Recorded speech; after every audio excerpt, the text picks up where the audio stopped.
c'est avec une grande tristesse que je me lève aujourd'hui pour souligner le décès tragique ce mardi d'un des plus grands chercheurs au monde en matière de VIH-Sida, le Dr Mark Weinberg. Le décès tragique de Mark Weinberg a ébranlé tous ceux qui sont touchés par le VIH-Sida. Des collaborateurs scientifiques rendent un hommage à ce géant de la lutte contre cette maladie.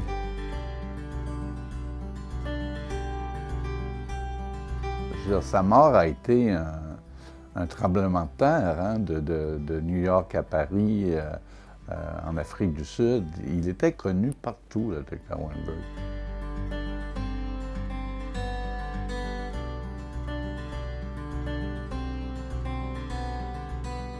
D'abord, le plus important, c'est qu'il a participé à la découverte du 3-TC, donc c'est un médicament qui fait partie de la trithérapie,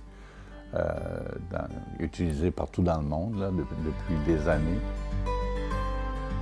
C'est lui qui avait décidé à ce moment-là d'avoir la conférence internationale à Durban en Afrique du Sud. Il voulait absolument que ce soit en Afrique parce que c'est les Africains qui en avaient le plus besoin. Il a mis vraiment aussi le sida sur la place publique dans le sens que ça devienne un enjeu important de santé publique, d'aller chercher des fonds pour la recherche, pour la lutte au sida. Son moteur, donc c'était assez extraordinaire, son niveau d'énergie, c'était en fait ça, c'était toujours faire progresser les choses, ne jamais se reposer, parce que le virus, lui, ne se repose pas.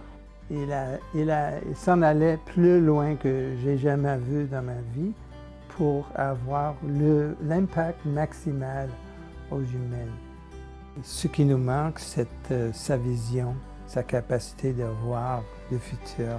Je tiens à exprimer ici toutes mes sympathies à la famille, ses amis, ses collaborateurs et ses nombreux admirateurs. Merci, M. le Président.